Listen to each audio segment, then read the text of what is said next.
Apocalipse, capítulo de número 3. A partir do verso de número 14.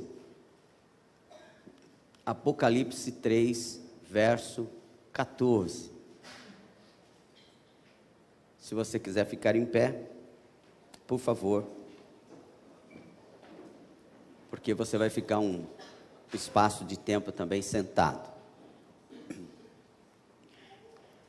Apocalipse, livro das revelações, João escreve, capítulo de número 3, verso de número 14 a seguir.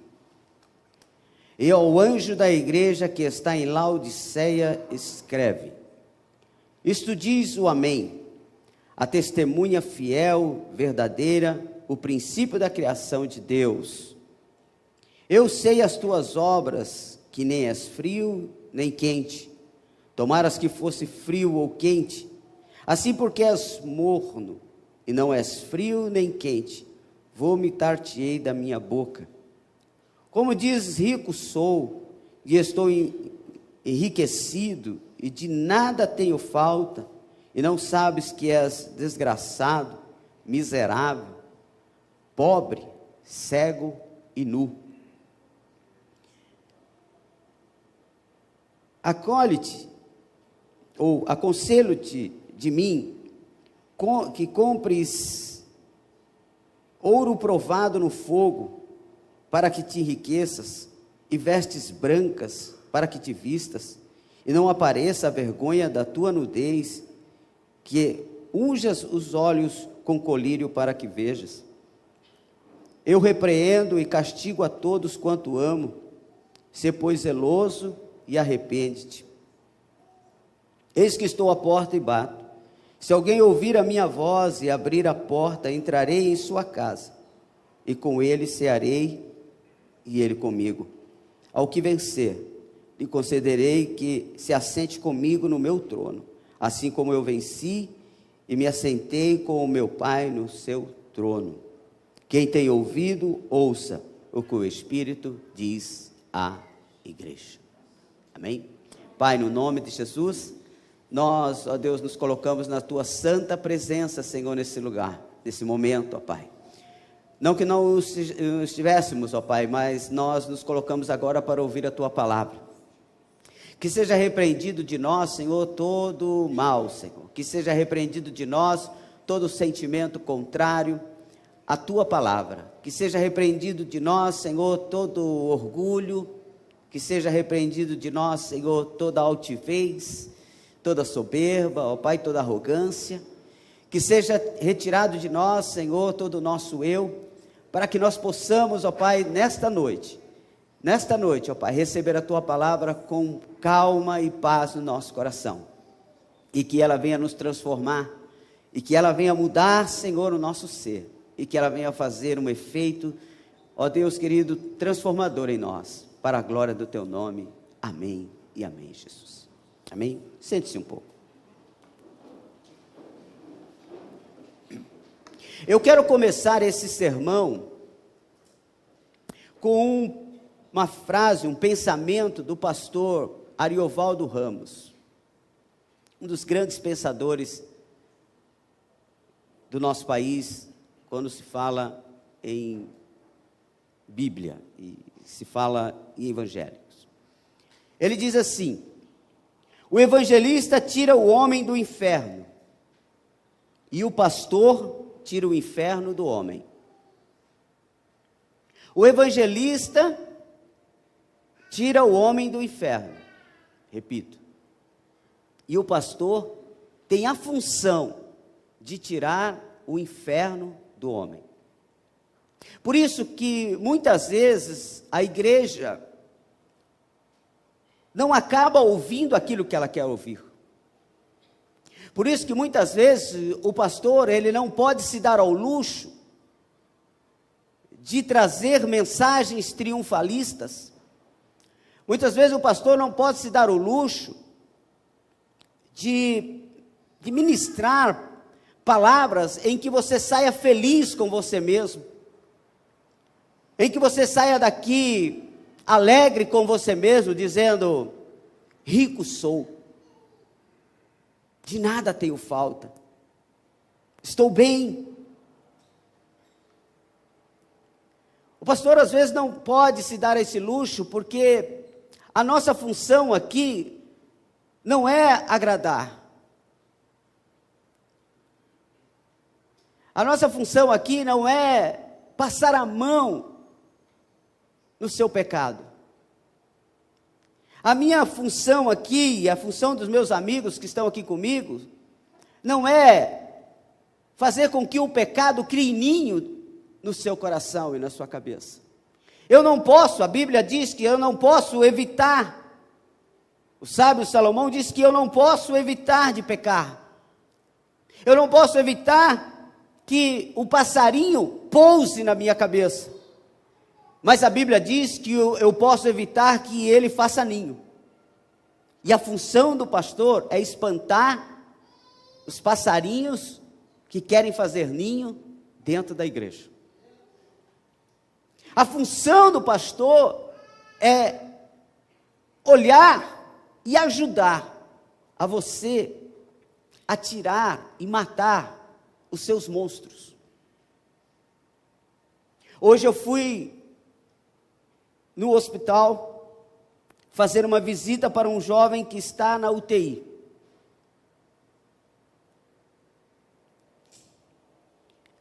E eu cheguei no horário, e me foi permitida a entrada. E quando eu entrei, a mãe estava com ele, um jovem de 20 e poucos anos, 27 anos, se não me falha a memória. E esse moço estava extremamente agitado, extremamente agitado. Ele gritava, ele não aceitava a companhia de ninguém, ele estava desesperado. Ele tem uma doença, ele me disse a mãe me disse o nome, mas eu não vou me recordar. Mas ela é bastante complicada. A Selma o conhece, acho que é primo seu, né, senhor? Sobrinho da Selma. E essa doença faz com que ele tenha crises. E nessas crises ele sente uma dor insuportável. Insuportável. Os médicos não conseguem tirar a dor um segundo sequer. E ele sente uma fobia, um desespero por respirar. E ele só se sente bem quando alguém o coloca num aparelho diferente daquele que a gente costuma ver, de oxigênio puro, mas um outro em que empurra o ar mesmo para dentro do corpo. E ele só se sente bem quando ele está com aquilo, porque qualquer outra coisa ele tem a impressão de que ele vai morrer, então ele não suporta. E quando eu cheguei, esse moço estava tendo uma dessas crises, dentro da UTI, junto com a sua mãe, tendo uma dessas crises. A irmã estava com ele, e por ele estar com essa crise muito forte, ele se agitando e se batendo, e não aceitava outra coisa a não ser que colocassem a máscara nele, os médicos chegaram e pediram para que eu saísse.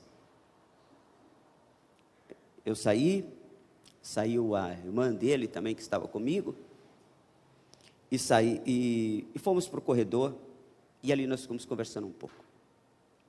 E nessa conversa, ela disse para mim que o grande problema dessa doença é que ela toma o seu consciente, toma todo o seu pensamento. E ela disse que o mais difícil é que ele não consegue pensar em outra coisa, a não ser no ar. Ele não quer saber, ele não consegue visualizar, ele não consegue pensar, ele não consegue levar o seu pensamento para Deus, para a fé, para santo, para Deus, para que seja, qualquer tipo de coisa. Ele só lembra do ar. E a gente batendo algum papo ali, e eu disse para ela, conversei com ela, ela falou, olha, infelizmente nós éramos todos da igreja, mas estamos todos afastados. E eu disse a ela que ela precisava, e tanto ela como a sua família precisava retornar. Porque eu disse assim, somente a palavra de Deus pode matar esse monstro que está dentro desse moço. Porque ele precisa visualizar que Deus é mais. Ele precisa, nessa hora de crise, ele precisa saber que Deus é presente na vida dele. Mas para que ele consiga fazer isso, a vida dele tem que ser uma vida com Deus. Não dá para se resolver isso com uma oração. Não dá para se resolver isso com uma campanha. Não dá para resolver isso com um culto na família, não. Isso se resolve com um caminhar com Deus. Porque a Bíblia diz que é assim que nós suportaremos os dias maus. Quando nós trouxermos à lembrança aquilo que nos traz esperança. E como é que eu vou trazer à lembrança o que me traz esperança? Quando eu tenho lembranças. Nós vivemos um tempo em que a igreja não tem mais lembranças. Nós estamos vivendo um tempo em que os crentes não têm lembranças. Sabe por quê? Porque tudo é muito rápido. Porque tudo é muito fast food. Vou pegar pronto. Não quero ter trabalho. Não quero ter história. Mas eu quero dizer para você aqui nesta noite, que Deus nos trouxe aqui, como disse a palavra de Deus, quando o pastor Flávio abriu esse culto, falando no Salmo 1, ele diz assim, seremos como árvores plantadas junto a ribeiros de águas, que ao seu tempo darão os seus frutos. Eu quero dizer aqui para você nesta noite, que andar com Deus é ser árvore plantada junto ao ribeiro de águas. Andar com Deus é permanecer plantado quando o ribeiro estiver transbordando de água. Andar com Deus, aleluia, é ficar plantado junto ao ribeiro, quando o ribeiro está transbordando, quando o ribeiro está no seu maior volume de água, mas também é continuar plantado, quando a água, aleluia, estiver longe, e você tiver que fazer um pouquinho mais de sacrifício para chegar até a água. Ele diz, serão como ave plantada junto ao ribeiro de água, que estenderão os seus ramos. É a questão das raízes. Eu vou dizer para você, não tem crente de verdade se ele não tiver raízes, aleluia, porque são as raízes que seguram a árvore, não é o fruto que segura a árvore. O fruto só deixa a árvore bonita, as folhagens só deixam a árvore para nos dar proteção, mas o que segura a árvore de verdade, aleluia, não é fruto, não é folha, não é galho. O que segura a árvore de verdade é as suas estacas, fincadas, Jesus, aleluia, junto ao ribeiro de águas, aleluia. Quanto mais profunda, mais água você vai achar. E eu quero dizer aqui para você nessa noite, Deus nos trouxe aqui nesta noite para fincarmos as nossas estacas, para que nós pudéssemos ter histórias, para que nós pudéssemos nos preocuparmos um pouco mais com a nossa vida cristã. Que tipo de valor nós estamos dando para a nossa vida cristã? Esse ano nós estamos falando uma igreja além do templo. Que tipo de igreja nós estamos levando lá para fora? Que tipo de igreja nós estamos querendo deixar para os nossos filhos? Veja bem, nós estamos hoje e dizemos assim, meu Deus, que evangelho é esse que está pregado? Sabe qual a igreja que nós vamos deixar? A igreja que nós estamos pregando o evangelho. Segundo o evangelho que nós pregarmos, será a igreja que nós vamos deixar para os nossos filhos. Que tipo de igreja você quer deixar para o seu filho? Que tipo de evangelho nós vamos deixar para os nossos filhos? Que tipo de evangelho nós vamos deixar para a segunda geração, para a próxima geração? Um evangelho mercantilista? Um evangelho do tudo pode? Um evangelho do oba-oba? Um evangelho do modismo? É moda ser evangélico? É bonito ser evangélico? É lucrativo ser evangélico? É ter proteção? É ser diferente? Mas aonde a gente está sendo diferente? Aonde nós estamos verdadeiramente sendo uma igreja que realmente muda a história das pessoas? O evangelho é transformação, meu irmão. E não é transformação só da minha vida, é transformação da vida daquele que está andando comigo. É a transformação daquele que está andando comigo. Jesus olhou para Pedro e disse: Pedro, vem comigo, porque agora eu vou te transformar. Você é pescador de homens, ou melhor, você é pescador de peixes.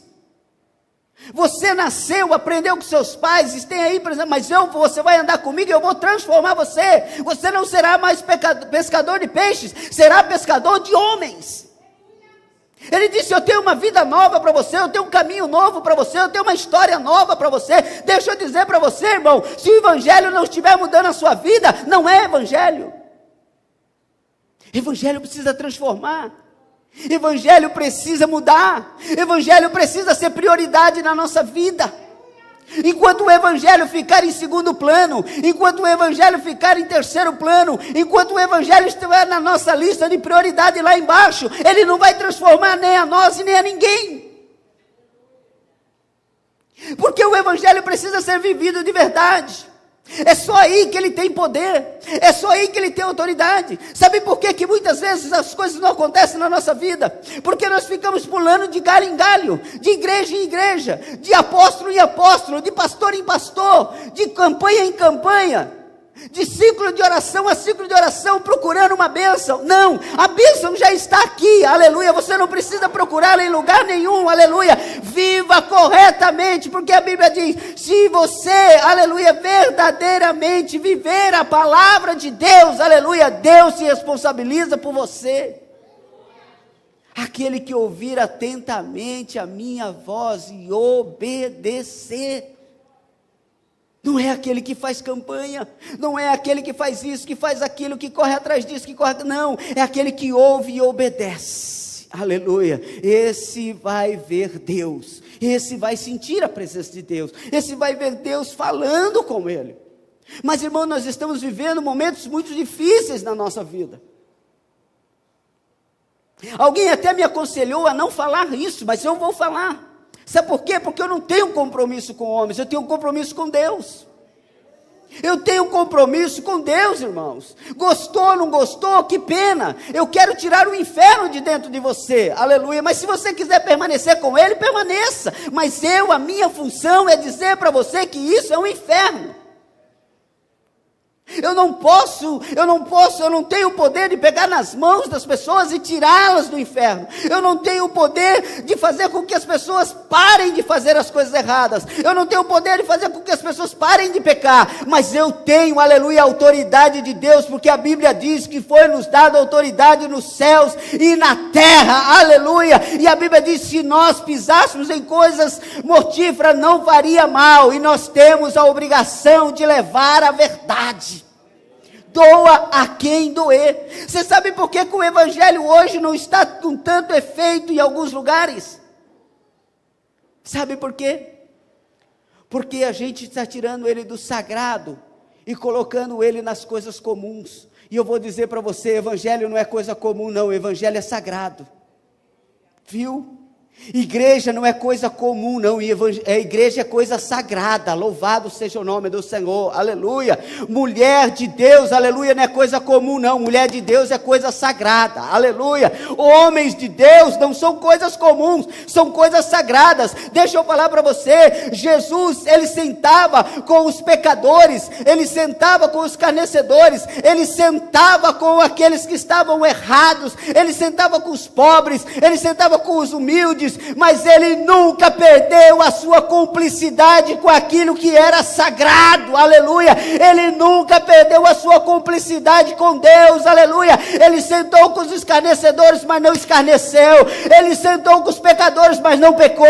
Ele sentou com aqueles que estavam querendo ir contra o Estado romano, mas ele permaneceu dizendo: eu vim anunciar a vinda, aleluia, do Cristo. Não é porque nós estamos no meio que nós somos iguais. Nós temos a igreja, e a igreja é santa. E esse texto que eu acabei de ler para você, prova que Deus está olhando a igreja. Irmão, Jesus está olhando a igreja. Jesus está olhando a igreja Restauração. Jesus está olhando qualquer denominação. A igreja é do Senhor. Jesus está de olho em nós. Porque a Bíblia diz que Paulo, ou melhor, que João, ele estava agora na ilha de Pátimos. Isso acontece aproximadamente no ano 86 da era cristã. João era o último apóstolo vivo. Um imperador chamado Domiciano, um homem mau, um homem do coração duro, um homem que foi o primeiro imperador a chamar para si o título de Senhor e Deus. Ele quis calar a boca da igreja. Ele quis acabar de vez com os apóstolos. E sabendo que João estava vivo e que era o último dos apóstolos, ele pega João e manda deportar João para a ilha de Pátimos, uma ilha vulcânica. E ele deixa João lá. E ele pensa que ele tinha mandado João, ou ele pensa que João estava lá por causa dele. Mas mal sabia ele que João estava na ilha de Pátimos por causa de Deus. E eu quero ler com você, para isso você ficar sabendo, no capítulo 1, verso de número 9.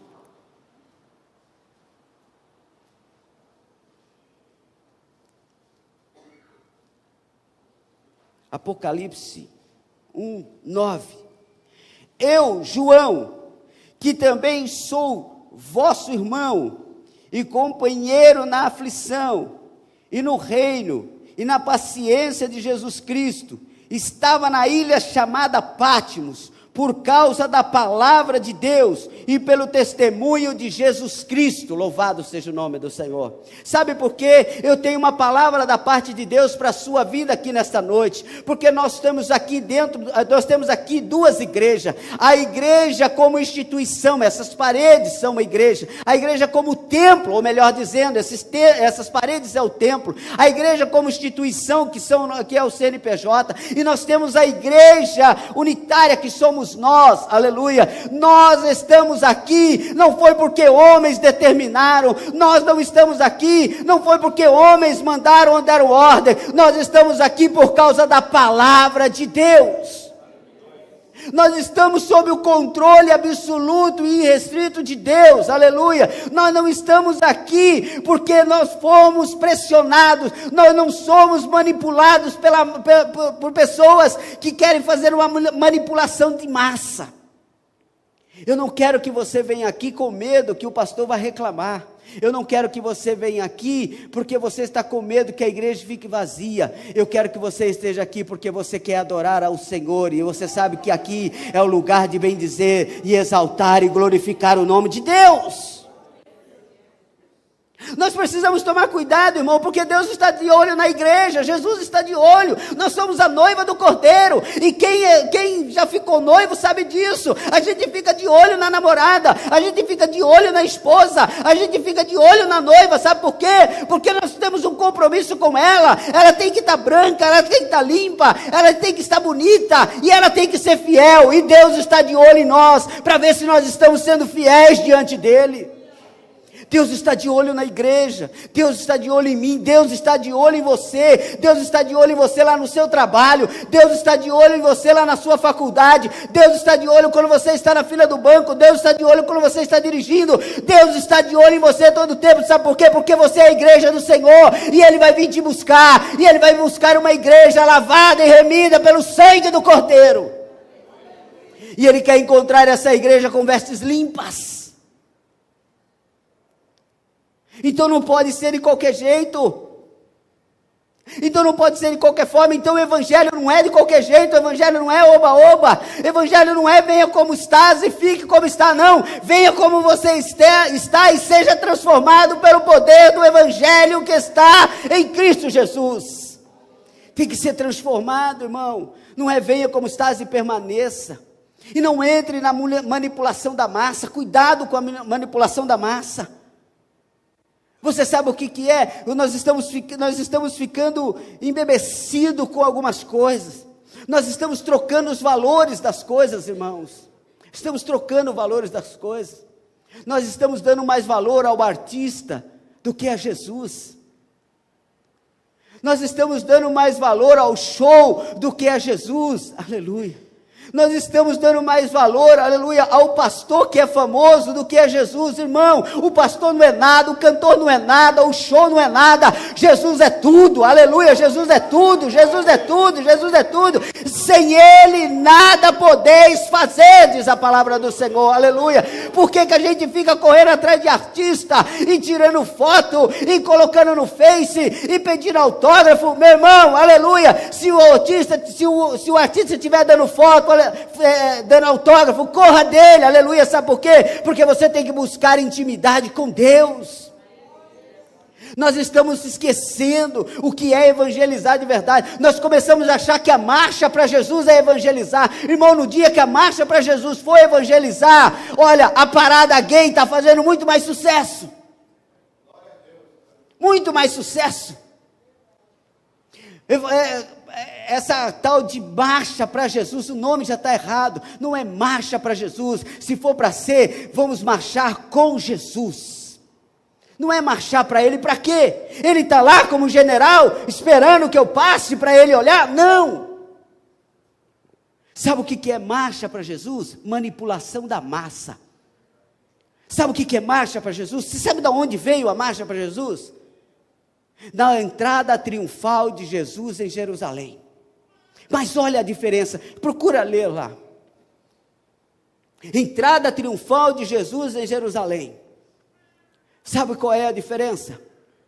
É que eu estava vendo alguns flashes da marcha para Jesus, e eu vi que tinha um dos carros de som, tinha um mega pôster da bispa, dona da igreja, dona da igreja que patrocina ou que organiza essa marcha para Jesus.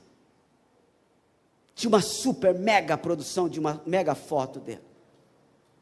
Aí depois, eu olho a Bíblia e vejo Jesus andando na sua entrada triunfal em Jerusalém. E o povo gritando, Hosana, Hosana, Hosana.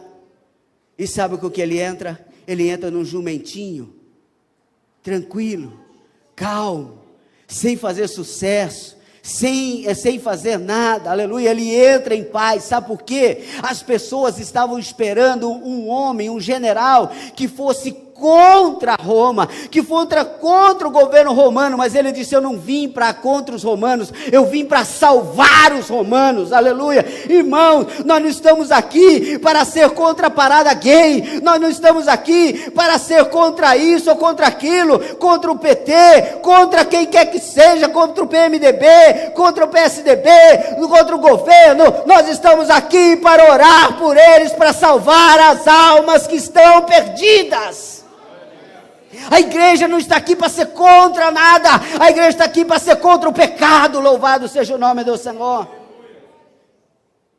Então eu tenho que falar, irmãos, que Jesus está de olho em nós.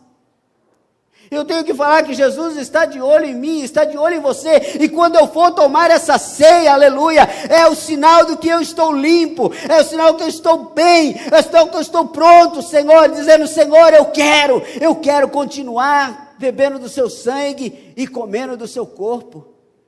Eu quero continuar com o Senhor, eu não me desviei, eu não me vendi. E a Bíblia diz aqui, irmãos, que esse homem na ilha de Pátimo, Deus fala com ele a respeito dessa sétima e última igreja, a igreja de Laodiceia. E quando você vê aqui, essa igreja estava ótima. Como diz uma amiga nossa que foi embora, essa igreja estava ótima. A nossa irmã Dilma. Essa igreja estava excelente, essa igreja não tinha problema, irmão. Essa igreja não tinha falta de dinheiro. Essa igreja não tinha falta de ouro. Essa era uma igreja ortodoxa, não estava tendo problema. Jesus não fala de nenhum problema dessa igreja. Ele não fala como ele fala nas outras, que as outras estavam deturpando a doutrina. Não, essa igreja estava ótima, estava uma maravilha. Mas Jesus olha para essa igreja e ele sente náuseas. Como que é isso, irmão? Me explica. Como que é isso? Está tudo bem, está tudo ótimo, segundo a nossa visão, mas segundo a visão de Deus, ele tinha náuseas. Deixa eu falar para você, às vezes nós fazemos uma autoanálise da nossa vida cristã, nós fazemos uma autoanálise da nossa vida e nós achamos que nós somos ótimos, que nós somos excelentes. Sabe por quê? Porque nós fazemos segundo a visão do homem, mas segundo a visão de Deus, muitas vezes nós estamos péssimos, péssimos, estamos péssimos. Sabe por quê? Ele falou assim, eu olhei para essa igreja, e eu percebi um grande problema com vocês, um grande problema, que vocês não perceberam. Vocês não são quente e nem frio, vocês são mornos, mornos. Quem já tomou água morna?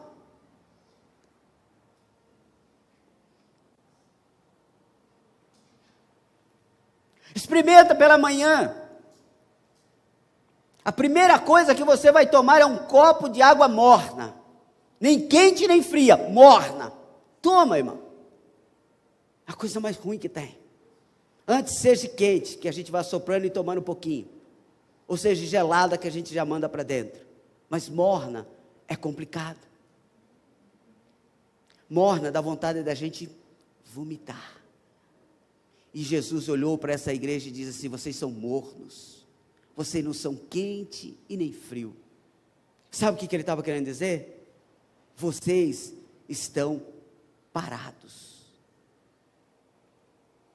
Vocês não fazem diferença alguma. Você já ouviu falar que às vezes a gente diz assim, e ele falando, estava mais ou menos, nem quente nem frio, nem quente nem frio, não cheira e nem fede. Já ouviu falar?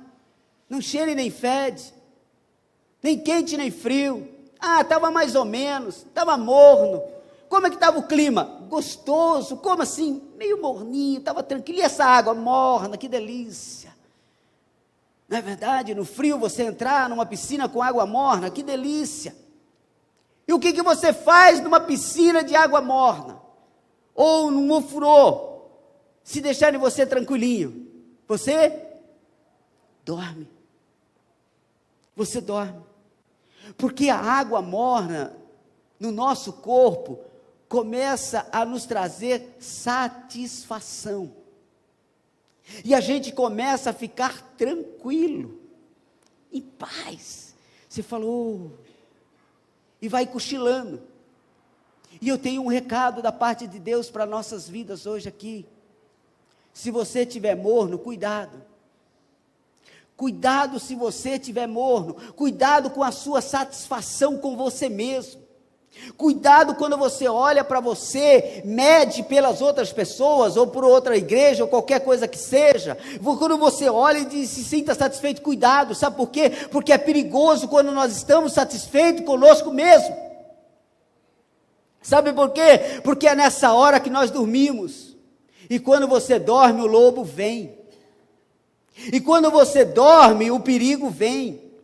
As coisas perigosas acontecem à noite. Não é assim?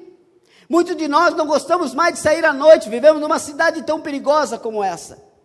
Mas a gente tem um pouquinho mais de confiança de dia, porque a noite é muito mais perigoso. Eu vou dizer para você, toma cuidado quando você estiver muito tranquilo, porque é nessa hora que o inimigo vai atacar. É nessa hora que ele vai vir em cima de você, porque você está morno, você está tranquilo, você está descansando, você não está prestando atenção nas coisas. Deixa eu dizer, se o seu casamento estiver morno, toma cuidado com o seu casamento. Quando alguém perguntar como é que é o seu casamento, você fala, tá bom, nem cheira nem fede, tá ótimo, tá tranquilo, não é nem para lá nem para cá, a gente encontrou um equilíbrio. Cuidado com esse equilíbrio, porque às vezes esse equilíbrio faz as coisas ficar mornas, e o inimigo vem, e você não percebe. Cuidado com a tua vida espiritual morna, aquela vida que não acredita. Eu acredito, mas não acredito muito, pastor. Eu vou na igreja, mas eu não sou fanático. Eu encontrei um equilíbrio. Cuidado com o equilíbrio, porque Jesus falou, era melhor que você fosse frio, ou era melhor que você fosse quente de uma vez, porque morno do jeito que você está, você não está fazendo diferença.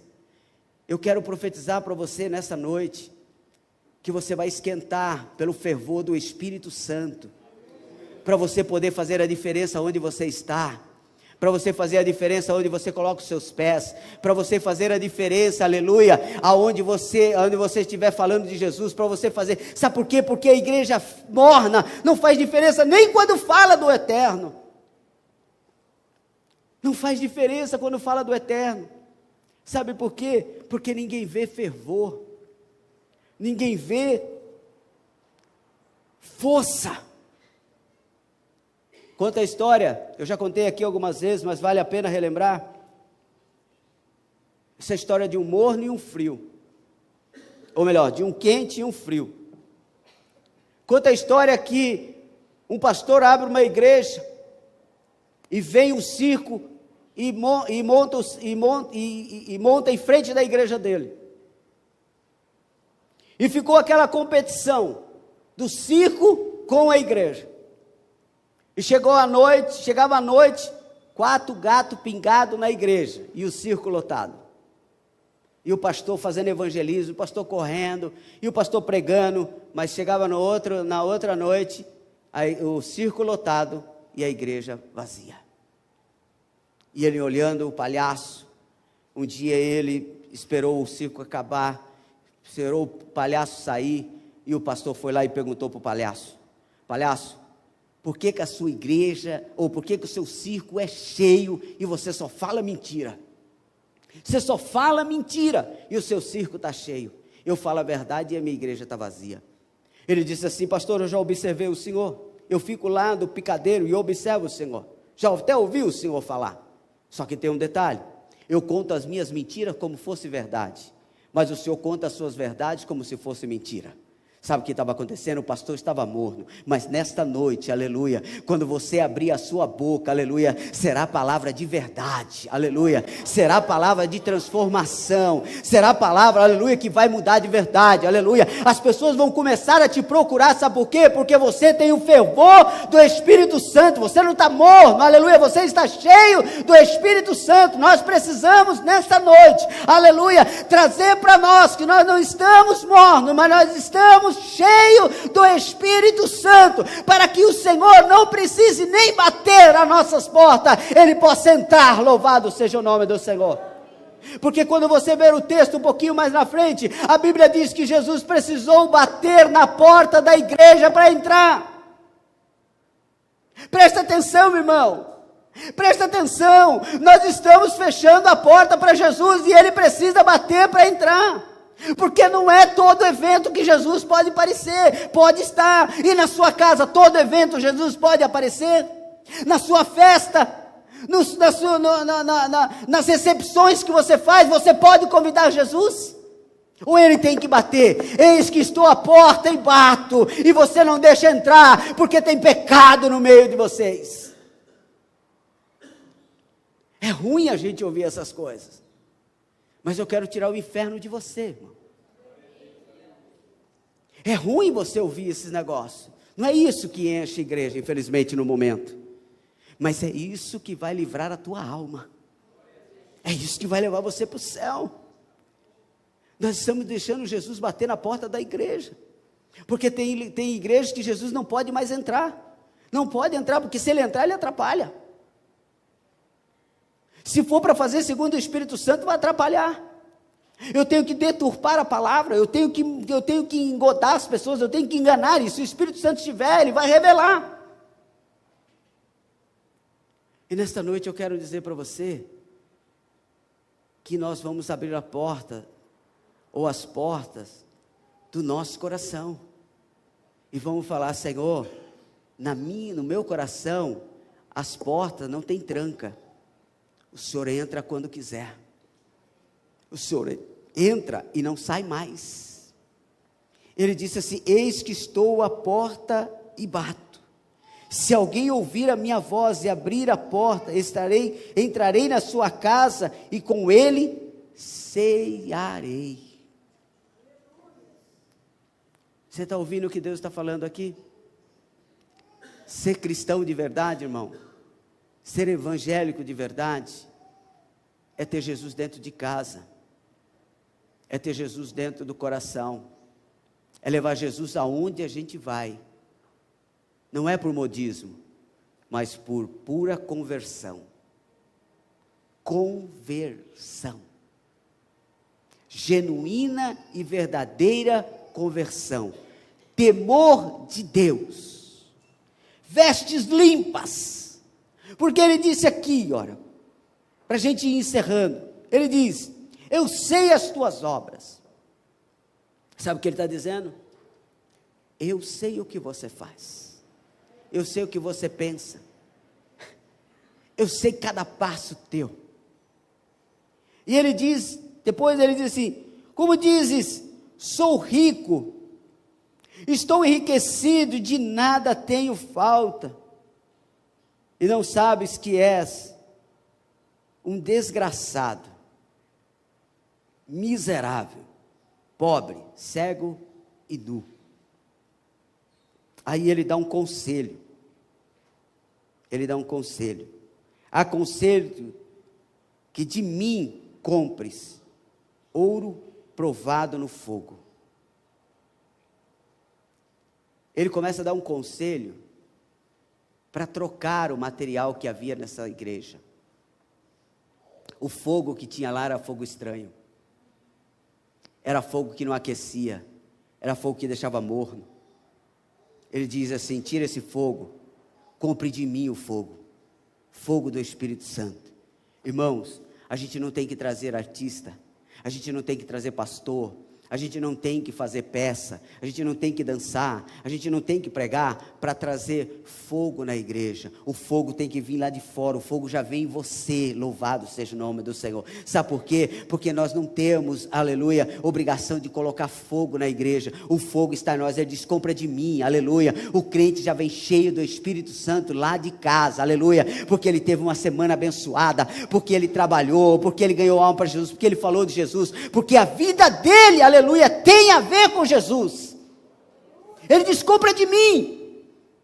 Não compra do cantor, não compra do pregador, não compra da marcha, não compra disso, não compra daquilo, compra de mim, aleluia. É aqui que está o fogo do Espírito Santo. Compra de mim.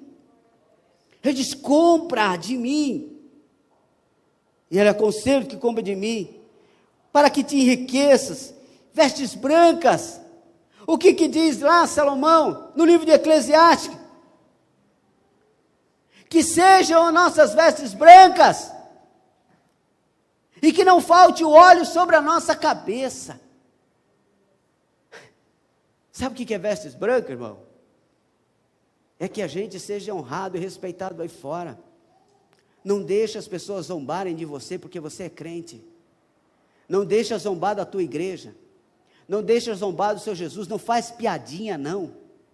Não deixa zombar do seu pastor, dos seus amigos, pastores. Não deixa. Não deixa zombar do seu irmãozinho porque é crente, não, aleluia. Sabe por quê? Porque você tem vestes limpas, aleluia. Porque você está limpo diante de Deus. Ah, irmão, A coisa é séria.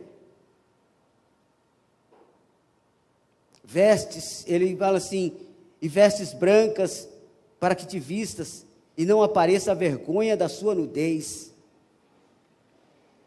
Para que as pessoas não vejam ou não encontrem em nós pecado, não encontrem em nós mau testemunho.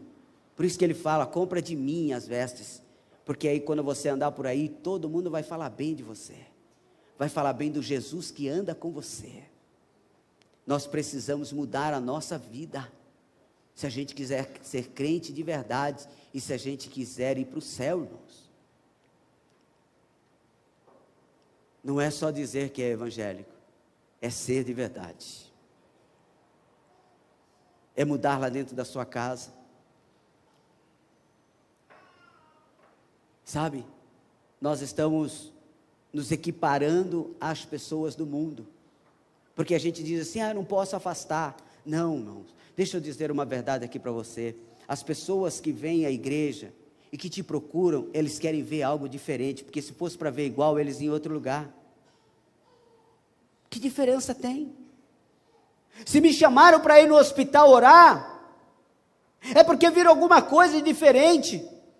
Eu tive no casamento da Selma. Quantos anos tem isso, Selma? 2 anos. E orei com essa família. Estive lá, orei com essa família, almocei. Agora o menino está doente. De quem que ela lembrou? Teve um pastor aqui, que tinha vestes brancas, que falou para a gente alguma coisa diferente, que orou pela gente, e a gente sentiu alguma coisa diferente. Chama ele. Você está entendendo o que Deus está falando conosco aqui? As pessoas querem encontrar pessoas diferentes mesmo, querem encontrar pessoas santas, aleluia, porque se fosse para encontrar pessoas comuns, aleluia, eles iam em outro lugar. Por isso que ele fala, compra de mim vestes brancas, para que não apareça a tua vergonha. Nós precisamos mudar de atitude. E ele diz ainda, que unjas os seus olhos com o colírio para que vejas. Aí ele fala assim, eu repreendo e castigo a todos quanto amo. Sê, pois, zeloso e arrepende-te. Ele nos dá o último conselho. Sê, pois, zeloso e te arrepende. Quando a gente é zeloso, irmãos, da obra de Deus, do Deus que está em nós, que não é qualquer um, que não é de qualquer jeito, que é um Deus santo, que quer ser propagado aí fora, por causa da nossa, ou através da nossa vida, nas pequenas coisas, Quando alguém te chama, ele espera algo diferente, eu volto a falar.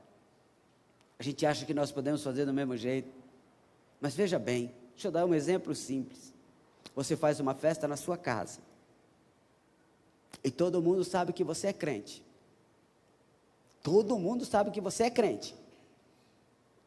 mas chega lá, está rolando uísque, cerveja, a gogô.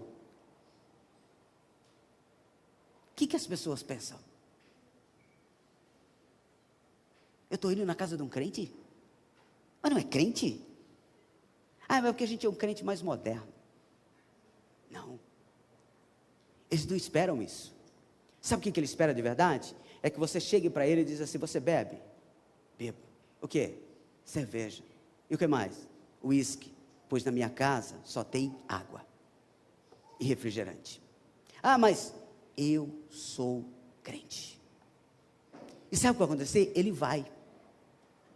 Ele vai comer o bolinho que você fez, vai comer o churrasco que você fez, vai tomar toda a sua Coca-Cola, vai tomar todo o seu refrigerante, toda a sua água, e vai sair de lá dizendo, o povo lá é crente de verdade.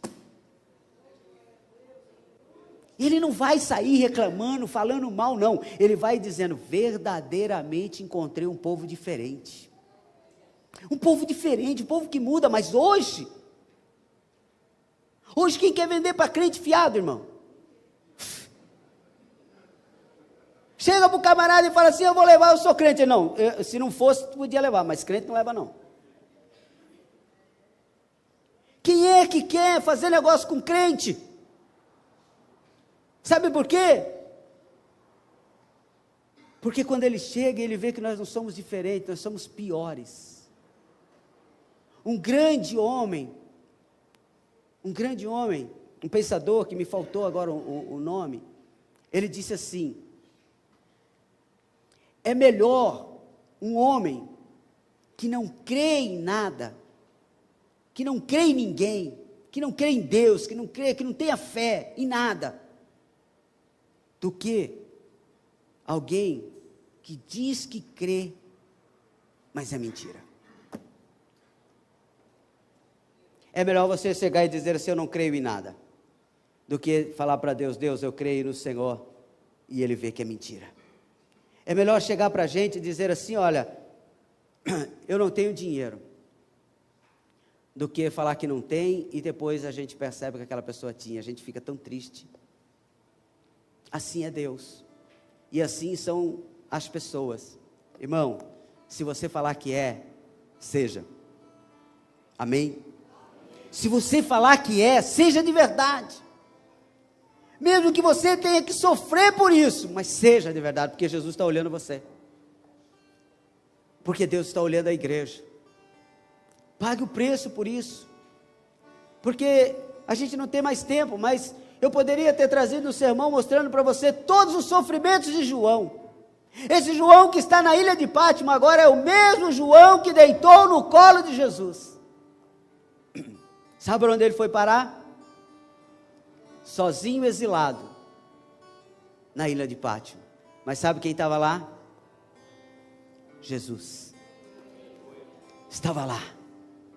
João, sobe aqui, porque eu tenho uma porta aberta para você, João. João, eu vou falar com você, você não está sozinho, João. Mas Senhor, eu estou sofrendo, me exilaram, eu sou o último. Não, você não é o último, aleluia, você é o primeiro, aleluia. É o primeiro a quem eu vou revelar a minha grandeza, é o primeiro a quem eu vou revelar as minhas cartas, é o primeiro a quem eu vou trazer aqui para o céu, e você vai ver um céu, uma nova terra, a nova Jerusalém, coisas que ninguém viu, João, você vai ser o primeiro. Eu quero profetizar na sua vida hoje aqui neste lugar, irmão, aleluia, vale a pena sofrer pelo Cristo, vale a pena, aleluia, deixar de ter alguns prazeres da vida, para dizer não, aleluia, ao mundo, e dizer sim para Jesus. Diga não para o mundo e diga sim para a sua vida cristã. Diga não para as suas vaidades, diga sim para a sua vida cristã. Diga não para o seu orgulho, para a sua soberba, de querer, de ser, de achar, e dizer, Senhor, nada sou, nada tenho, sou miserável, sou cego, sou pobre, estou nu, mas eu preciso do Senhor. Foi isso que Jó disse. Jó disse, eu vim nu, e nu para lá eu voltarei, bendito seja o nome do Senhor, porque de lá é que eu vou comprar vestes, é de lá que eu vou comprar, aleluia, colírio para os meus olhos, para que eu possa enxergar, é de lá que eu vou comprar ouro puro, é de lá. Eu quero orar com você nessa noite, queria convidar você para ficar em pé, se você puder. Eu queria ficar em pé junto com você. Eu queria chamar você para a sua atenção para essa palavra. Jesus está dizendo para a gente dizer não a algumas coisas e falar sim para a sua palavra. Que a gente esteja disposto verdadeiramente a dizer, Senhor, quero viver para Ti. Eu não quero só cantar, eu quero viver para o Senhor. Eu não quero só pregar, eu quero viver para o Senhor. Eu não quero só que as pessoas me conheçam como evangélicos.